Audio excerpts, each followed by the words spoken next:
श्री यज्ञ भगवान की जय हो। श्री पवन सुकल मान की जय हो। आचार्य श्रीमद राम सुरेंद्र महाराज की जय हो। सदगुरुदेव भगवान की जय हो। सब संतों की जय हो।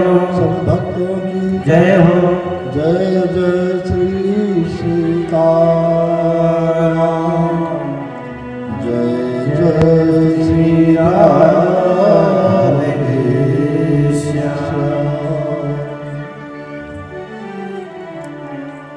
श्री राम जय राम जय जय राम।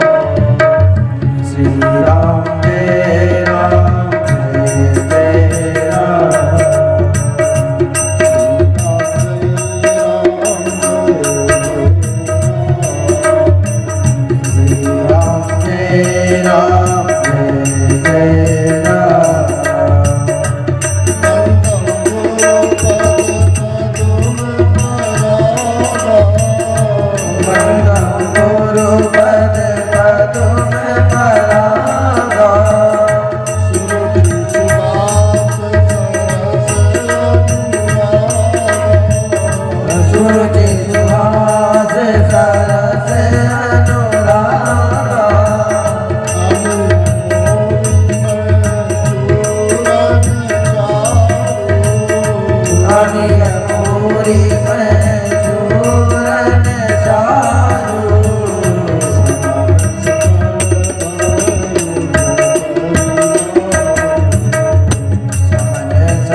श्री राम जय राम जय जय राम।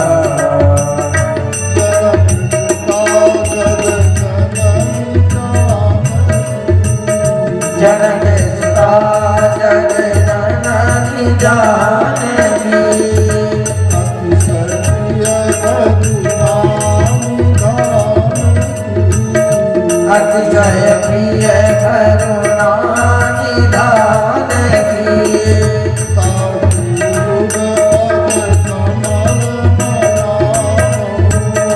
जाति युग पद कमल मनाओ।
परम मंगलमय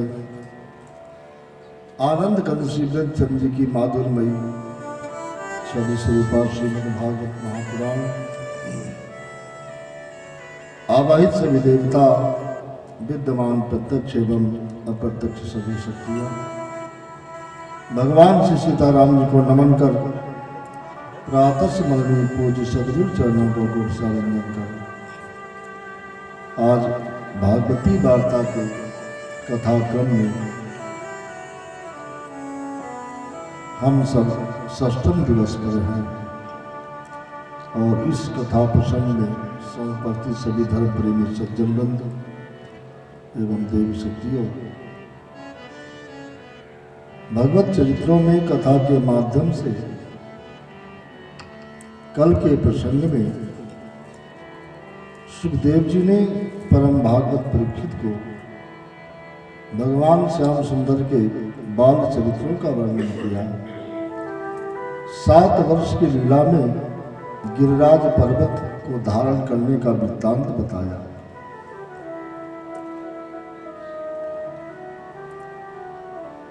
इंद्र के मान का मर्दन हुआ।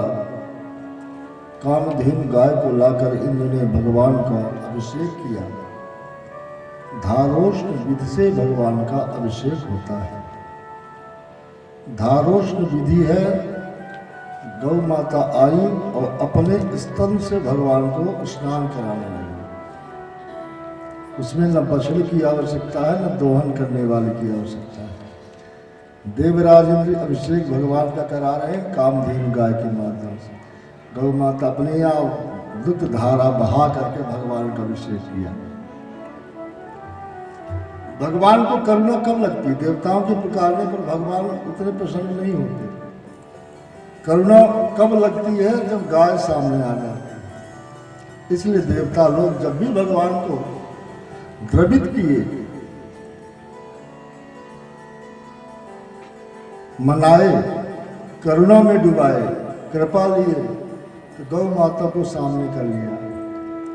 और जब भगवान को गाय दिख जाती है तो पूरा क्रोध मन में कुछ है भी, देवताओं को सीख भी देना है, दंड भी देना, तब भी गौ माता को देख लेते हैं तो एकदम शांत हो जाते हैं। फिर तो देवता जो कहते हैं वही भगवान करने को तत्पर हो जाते हैं।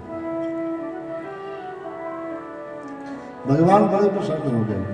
धन्य देवराजेंद्र, आपका जो अपराध है सराहनीय है। ब्रह्मा जी के अपराध को भगवान ने सराहना नहीं किया, लेकिन इंद्र के अपराध को सराहना किया। ब्रह्मा जी ने अपराध किया, भक्त को भगवान से दूर कर दिया, इसलिए भगवान को अच्छा नहीं लगा। और इंद्र ने जो अपराध किया, भक्त को भगवान से जोड़ दिया। 7 दिन तक सब भक्त और भगवंत एक साथ में रहे। देवराज इंद्र भगवान को प्रसन्न करके, प्रणाम करके, आज्ञा लेकर के देवलोक चले गए। धीरे धीरे करके समय बीता। नित्य प्रति का भगवान का चरित्र एक अलौकिक रूप में प्रदर्शित होता है। धीरे धीरे करके भगवान 8वें वर्ष में चलने लगे। 8वां वर्ष चालू हुआ, कुमार का महीना, पूर्णमासी। उस पूर्णिमा को हम लोग शरद पूर्णिमा कहते हैं। शरद पूर्णिमा की रात्रि को भगवान ने विशेष लीला करने के लिए निश्चित किया। भगवान विताराति शरदोत्फुल्ल मल्लिका विचरन्तुं मनश्चक्रे योगमायामुपाश्रितः। भगवान ने अपनी योग माया की उपासना किया, क्योंकि भगवान जो भी लीला करते हैं, जो रचना करते हैं, योग माया के द्वारा करते हैं। भगवान को करना नहीं पड़ता, इच्छा करिए कि योग माया भगवान के प्रकट हो गई, जैसा चाहते हैं वैसी व्यवस्था हो जाती है। योग माया को स्मरण किया, विशेष लीला करना है। यमुना जी का पावन पुलिंद, वो सुंदर वृंदावन, वैकुंठ से भगवान के गोलोक धाम से उतर आया और लीला प्रांगण इतना सुंदर हो गया कि धरती के तृण कण कांटे सब मखमली रूप में मुलायम हो गए। एक ऐसा प्रसंग आता है, भगवान श्री राम जी जब चित्रकूट के लिए वनवास काल में चल रहे थे, तो एक जगह राम जी के पैर में कांटा चुभ गया। तो राम जी ने धरती माँ से कहा, अरे धरती माँ, जितने कांटे चुभना हो, जितने पैर में पत्थर आदि लगना हो तो मेरे लग जाना, लेकिन मुझे पता है कि मेरे लिए मेरा प्यारा भरत खोजते हुए आएगा, तो भारत के लिए जरूर ध्यान रखना कि उसके पैर में एक भी न कांटे लगने पाए, न एक पत्थर की चोट लगने। धरती माँ ने कहा, प्रभु क्या भरत जी के चरण आपके चरण से ज्यादा कोमल है? भगवान ने कहा, नहीं, ऐसा तो नहीं। फिर आपके पैर में कांटा चुभा, अपने लिए कह रहे हैं कि जो भी लगना हो, पैर में चोट लगना हो, कांटे चुभना हो, जो होना मुझे हो जाए, लेकिन भरत के लिए नहीं। जब भरत आएगा तो सब मखमल के बन जाए, सुकोमल हो जाए। ऐसा क्यों? भगवान कहते हैं इसलिए यदि भरत के पैर में एक भी कांटा चुभा या एक कंकड़ पत्थर के चुभी, इतने में भरत का रहता विदीर्ण हो जाएगा इस बात में कि मेरे प्रभु के चरण जब मेरे पैर में इतना दुख रहा, तो प्रभु के चरण तो अत्यंत कोमल है। कमल की कोमल पंखुड़ियों से भी अधिक सुकोमल चरण है, तो उनके पैर में क्या हुआ होगा? तो इस कल्पना में ही भरत अधीर होकर इतना विह्वल ना हो जाए कि प्राणांत कर ले। मेरे बारे में सोचकर इसलिए मेरे भरत के ऊपर कृपा करना, ताकि उसको ये न लगने पाए कि मेरे प्रभु के पैर में कांटे चुभे होंगे, मुलायम हो जाना। आज प्रभु ने दिव्य धाम गोलोक धाम से पावन वृंदावन को इस धरती में क्यों उतारा?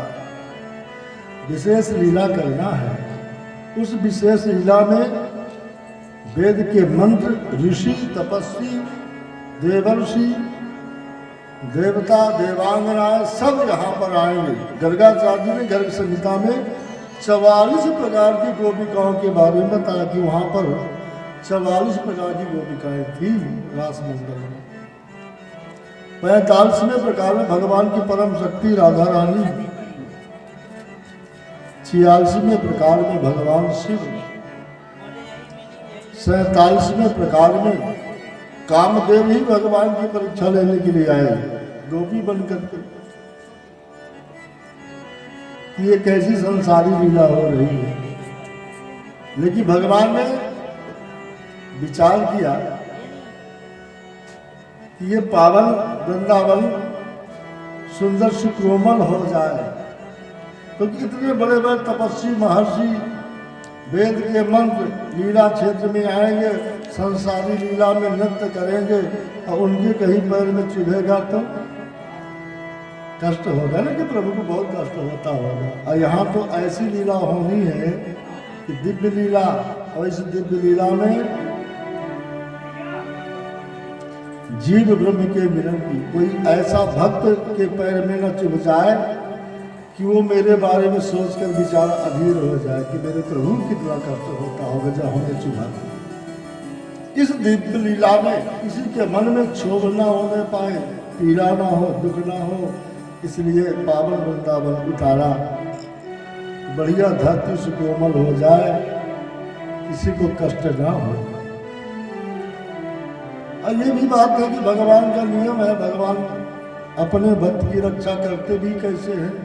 करऊं सदा तिन कर रखवारी, जीव बालक राखे माता है। जिसे बालक की रक्षा माँ करती, ऐसे भगवान अपने भक्तों का ख्याल रखते हैं।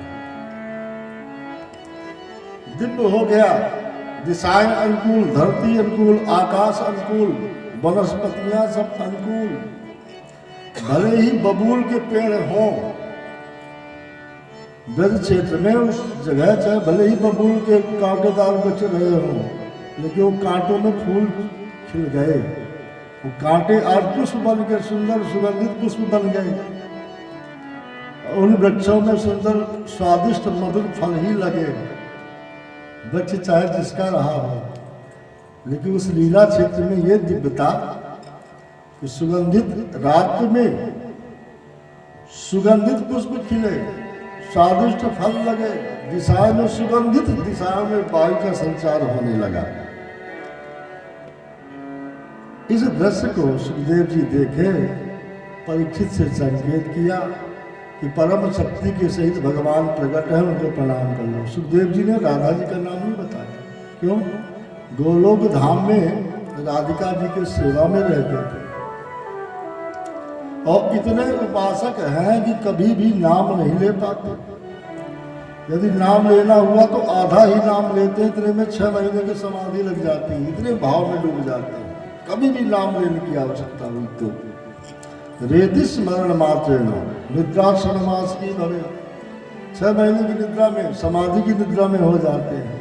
सुखदेव जी ने विचार किया कथा कहना है, और कथा में तो राशेश्वरी तो है, यदि उनका नाम लेकर के बताएंगे तो समाधि लग जाएगी, और समाधि लग जाएगी तो सुखदेव जी सोचे कि 6 महीने की हम तो समाधि में चले जाएंगे तो कोई बात नहीं, लेकिन राजा परीक्षित के पास तो 7 दिन का समय है, और इस अवधि में इनको मुक्ति देना है। यदि हम समाधि में हो गए तो वचन मिथ्या हो जाएंगे, इनकी मुक्ति न हो पाएगी।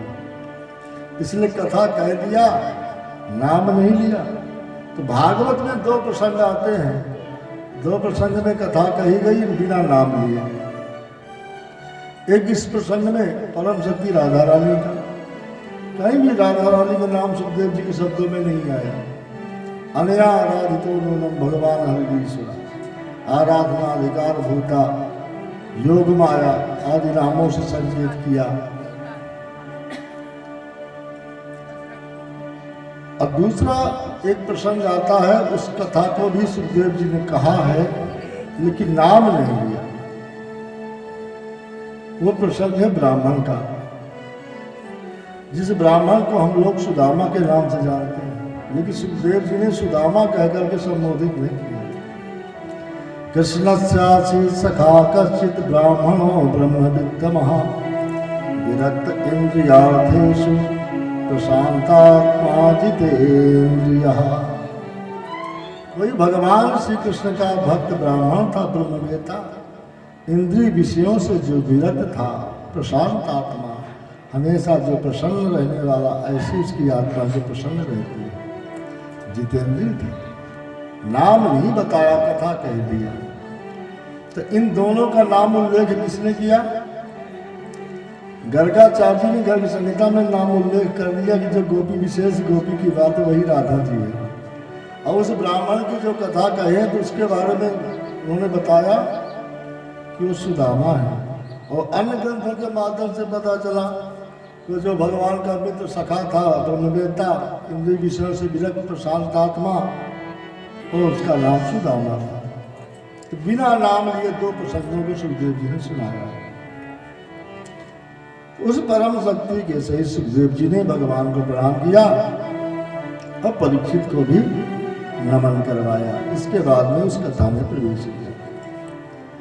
हम लोग भी उसी भाव में भगवान के उस परम शक्ति के सहित गोविंद को प्रणाम करके तो सुखदेव जी के जो भाव हैं उन भावों का कुछ अंश ग्रहण करते हुए कथा में चलेंगे। राधे कृष्णा कृष्णा राधे बोल, सब दुख तेरे दूर भागेंगे, अंतर के पट खोल। राधे कृष्णा कृष्णा राधे बोल, सब दुख तेरे दूर भगेंगे, अंतर के पट खोल। राधे कृष्णा कृष्णा राधे बोल, सब दुख तेरे दूर भागेंगे, अंतर के पट खोल। राधे कृष्णा कृष्णा राधे बोल, सब दुख तेरे दूर भगेंगे, अंतर के पट खोल। जो इस जग में आया है वो निश्चय जाएगा, जो इस जग में आया है वो निश्चय जाएगा, अंत समय में कोई तेरे काम न आएगा, अंत समय में कोई तेरे काम न आएगा। ये जग से नेह तोड़ के राधे कृष्णा हो, सब दुख तेरे दूर भगेंगे, अंतर के पट खोल। राधे कृष्णा राधे बोल, सब दुख तेरे दूर भगेंगे, अंतर के पट खोल। राधे कृष्णा कृष्णा राधे बोल, सब दुख तेरे दूर भगेंगे, अंतर के पट खोल। राधे कृष्णा कृष्णा राधे बोल, सब दुख तेरे दूर भगेंगे, अंतर के पट खोल।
पट भोर। राधे राधे राधे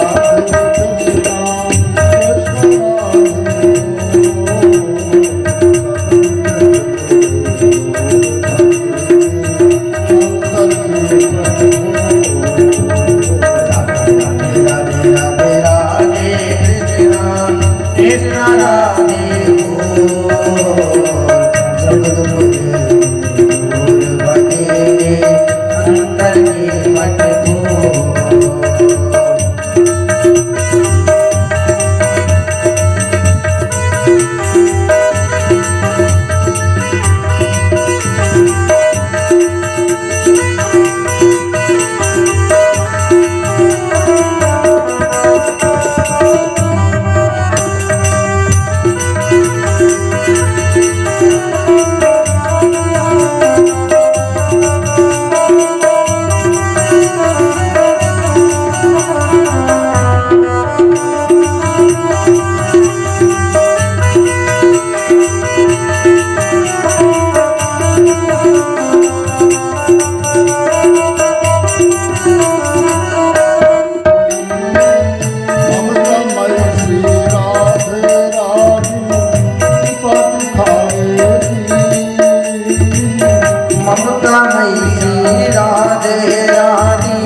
कृपा दिखाएगी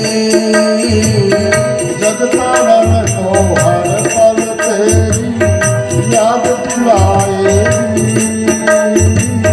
जग तारण को हर पल तेरी याद दिलाएगी। मिल जाएगी बंदे राधे कृष्णा सब दिन मिल जाएगी बंदे राधे कृष्णा बोल, भूल भगेंगे अंतर के पट भोर। राधे राधे राधे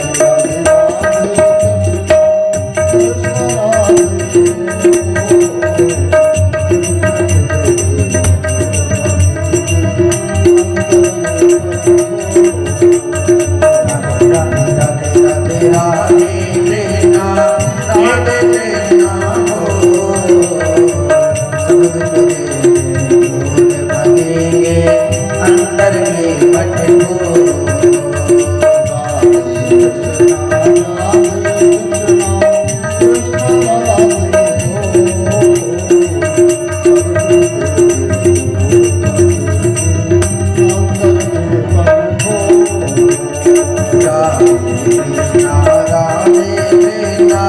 कृष्ण राधे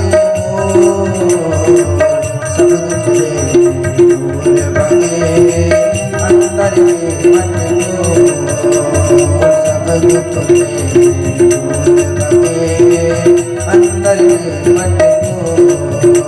सब दुख दूर भगे अंतर के पट भोर।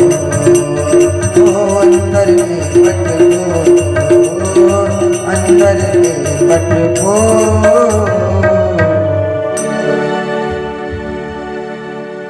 बोले बांके बिहारी लाल की जय हो।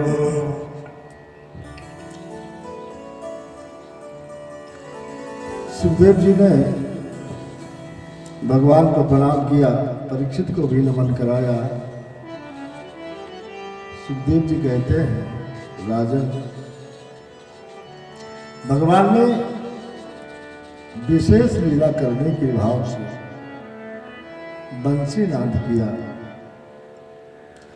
विशेष लीला जो त्रेता युग में ऋषियों के मन में, वेद ऋचाओं के मन में भगवान से मिलन की जो उत्कंठा थी, संतों ने जो भाव व्यक्त किया था प्रभु से संयोग और वियोग का, सुखद आनंद अभियोग जनित ताप,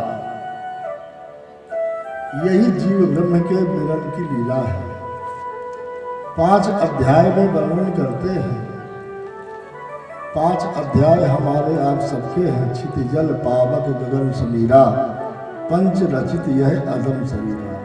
5 भौतिक शरीरधारी किस प्रकार से भगवान से प्रेम करता है, कैसे मिलन करता है, इस भाव को उन्होंने व्यक्त किया। तदाकार वृत्ति में जीव ब्रह्म से कैसे मिलता है। तो भगवान ने बंसी बजाया। बंसी एक, ध्वनि एक, बजाने वाले श्याम सुंदर अकेले और सुनने वाले अनेक। लेकिन भगवान ने जिसको सुनाना चाहा वही उसी के कान में आवाज गई। बगल में भले बहुत सारे बैठे हों, लेकिन जिसको भगवान ने सुनाना चाहा, बताना चाहा, उसी के कान तक आवाज गई। ऐसी विशेष लीला,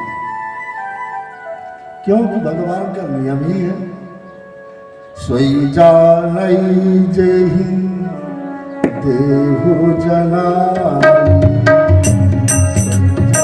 लगी देगी भोजनाई, जानत तुम्हि तुम्हि होई जाई।